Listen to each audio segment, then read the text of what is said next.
It was raining hard in downtown Chicago when Daniel Carter walked into the towering glass building of Grayson Tech. His flannel shirt was still damp, his jeans worn from years of labor, and his boots echoed against the marble lobby floor as he approached the front desk. "I'm here about the maintenance job," he said quietly, holding out a folded resume. The receptionist barely looked up. "Upstairs. HR on the 12th. Daniel nodded and stepped into the elevator, his mind racing. He wasn't here for just any job. He was a single dad, desperate. His daughter, Ava, needed therapy he could no longer afford. Every door he knocked on was locked, until this one.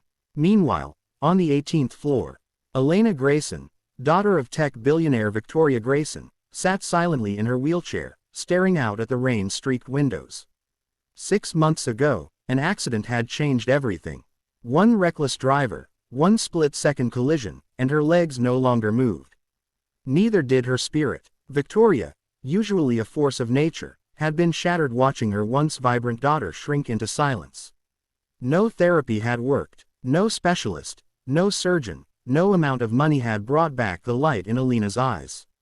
And now, Victoria poured herself into work while Elena spent her days alone, hidden away in a suite built just for her on the top floor. That afternoon, fate took a turn. The HR director introduced Daniel to his new job, a janitorial and maintenance position. Low pay, late hours, but steady. He accepted it with quiet gratitude. The first time Daniel saw Elena, it was by accident. He was fixing a leak in a hallway pipe when he heard soft piano music from an open room. Peeking inside, he saw her, pale, motionless, playing notes that trembled like her soul.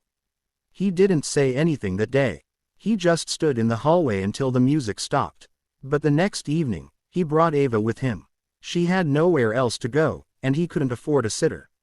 Ava was 8, full of energy, and when she heard the piano, she tugged at her father's sleeve. "Can I go see who's playing?" Before Daniel could stop her, she was already at the door.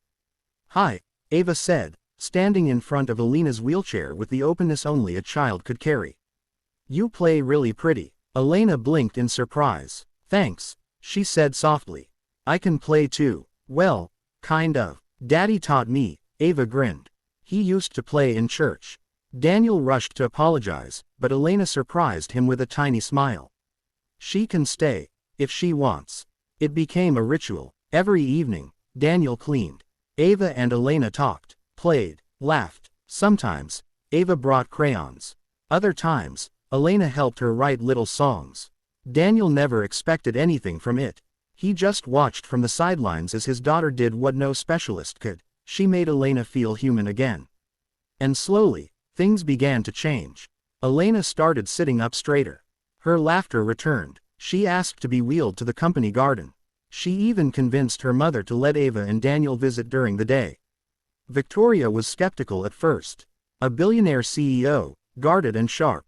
But when she saw her daughter genuinely smile for the first time in months, something inside her cracked open.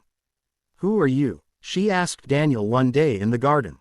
He didn't puff up. He didn't pretend. "Just a dad, trying to do right by my girl." She studied him, noticing the calluses on his hands, the kindness in his eyes. "You've done more than any doctor," she murmured. Then came the turning point. One evening, as Ava and Elena played a clapping game, something incredible happened.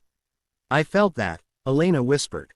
Everyone froze. "What do you mean?" Victoria asked. Elena's hand trembled. "A tingle in my foot." It wasn't a miracle, but it was something. Doctors later confirmed it. Nerve regeneration.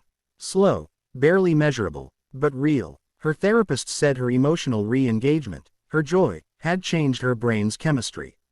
And so, therapy resumed. But this time, not with pressure. With hope. 3 months later, Elena took her first step. Not alone, but leaning on Ava, giggling through tears. Daniel, watching from the side, felt his own knees go weak. Victoria turned to him. "You gave me my daughter back." He shook his head. "Ava did. I just brought her with me." That winter, things were different. Victoria invited them to live closer. Ava was enrolled in a top school on scholarship. Daniel was offered a role at the company, not as a janitor, but a consultant for employee wellness and morale. He accepted. Not for the title, but for the chance to keep walking the halls where a little girl had changed another's world. And in the quiet corners of that tall glass building, if you listened closely, you could sometimes hear two girls laughing at the piano. And a single dad, smiling, from the shadows.